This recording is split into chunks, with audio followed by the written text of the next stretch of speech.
Hi friends, இந்த வீடியோவில் நம்ம எதை பற்றி பார்க்க போகிறோன்னா, கோழிங்க பார்த்திங்கன்னா வெயில் காலம் வந்து அதிகமாகிடுச்சு.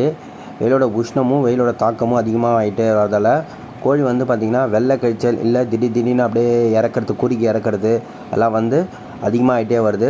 ஸோ அந்த இதுலேருந்து நம்ம கோழியை வந்து காப்பாற்றுறதுக்கோசரம் நம்ம என்னென்ன உணவுலாம் கொடுத்தா கோழியோட சூட்டை அதுக்கப்புறம் பார்த்திங்கன்னா ஹீட்டையும் குறைச்சி வெயில் காலத்தில் உயிரிழப்பை வந்து குறைக்கலாம் அப்படின்றத பற்றி தான் இந்த வீடியோவில் தெளிவாக பார்க்க போகிறோம்.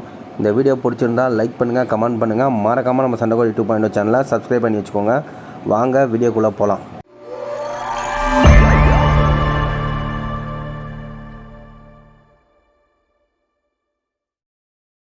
உடல் சூட்டை குறைக்கிற முதல் பொருளாக நம்ம என்ன பார்க்க போகிறோன்னா கற்றாழை தாங்க. கற்றாழையில் பார்த்திங்கன்னா நிறைய நல்லது இருக்குங்க. உடல் குளிர்ச்சி ஆகலாம். அதுக்கப்புறம் பார்த்திங்கன்னா உடலில் வர அதாவது தோல் சம்மந்தமான ப்ராப்ளத்துக்கும் கற்றாழை வந்து ரொம்ப யூஸாக இருக்குங்க.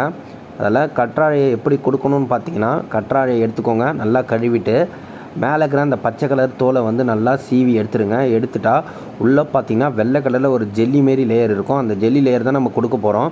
இப்போ நம்ம கட் பண்ணும்போதும் பார்த்திங்கன்னா அதில் வந்து ஒரு பச்சை கலரில் ஒரு திரவம் மாரி வருங்க, குழன்னு.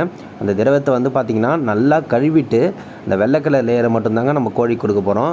அந்த லேயரை பார்த்திங்கன்னா சின்னதாக கட் பண்ணி ஃபஸ்ட்டு நல்லா தண்ணியில் வந்து அலசிக்கோங்க. அலசிட்டு நம்ம கோழிங்களுக்கு கொடுத்துட்டு வந்தீங்கனாலே காலைல ஒரு வெயில் வந்த டைமில், அதாவது ஒரு 8:30லேருந்து ஒரு 10 மணி அந்த ரேஞ்சில் வந்து கோழிங்களுக்கு கொடுங்க. ஏன்னா ரொம்ப சீக்கிரமாக கொடுத்துடாதீங்க. ஏன்னா வந்து இப்போ பார்த்திங்கன்னா காலைல வந்து பனி பெய்யுது, அந்த டைமில் கொடுத்துட போகிறீங்க. குளிர்ச்சி வந்து அதிகமாகிக்க விட்டுரும். ஸோ அதுக்கப்புறம் அதால் கூட நமக்கு நோய் வர வாய்ப்பு இருக்குது. ஸோ வெயில் வந்ததுக்கப்புறம் கோழிக்கு வந்து கொடுத்தீங்கன்னா நம்ம வந்து உடலோட உஷ்ணத்தை வந்து குறைச்சிட்டே வரலாம். அதுக்கப்புறம் ரெண்டாவது பார்த்திங்கன்னா பழங்கள் தாங்க. பழங்களில் முக்கியமானது பார்த்திங்கன்னா இப்போ என்ன சீசன் போகுதுன்னா வெயில் காலன்றதால தர்பூசணி பழம், வெள்ளேரி பழம், வெள்ளேரிக்காய் அதெல்லாம் வந்து இப்போ அதிகமாக விற்பனை ஆகினுக்குதுங்க. அதுக்கப்புறம் பார்த்திங்கன்னா கிர்னி பழம் அதெல்லாம் வந்து இப்போ நம்ம காலம் வந்து இப்போ தான் வந்து அதை விற்பனை அதிகமாகிட்டுருக்கு. அதில் பார்த்திங்கனாலும் வேஸ்டானது, அதாவது கொஞ்சம் அழுகி போனதெல்லாம் வந்து பழக்கடையில் ஒதுக்கி வச்சுருப்பாங்க. அதெல்லாம் கேட்டு வாங்கிட்டு வந்து கூட கோழிகளுக்கு போடலாம். தர்பூசணி பழம் நல்ல பழமாக கூட வாங்கிட்டு வரலாம். வாங்கிட்டு வந்துட்டு நம்ம சாப்பிட்டுட்டு அந்த மீதி கரைச்சியாக இருக்கிறத கூட போட்டிங்கன்னா கோழிலாம் வந்து அருமையாக சாப்பிடுங்க. அது பார்த்திங்கன்னா நம்மளுக்கு வந்து கோழியை வந்து ஹீட்டை வந்து குறைக்கிறதுக்கு நல்ல யூஸ் ஆன, அதாவது நமக்கும் அதே தாங்க, நம்ம சாப்பிட்றது தாங்க முக்கால்வாசி அந்த கோழிகளுக்கு நம்மளும் போடுறோம். இப்போ பார்த்திங்கன்னா அதை போட்டாலும் உடலோட உஷ்ணம் வந்து ரொம்ப குறைக்கலாம். அதுக்கப்புறம் பார்த்திங்கன்னா மாதுளம்பழம் வந்து ஒரு முக்கியமான பழனே நான் சொல்லுவேன். இதுக்கு வெயில் நாளில் மட்டும் இல்லைங்க, நோய் எதிர்ப்பு சக்தி பார்த்திங்கன்னா நம்ம மாதுளம்பழம்லாம் ரொம்ப அதிகமாகவே இருக்குது.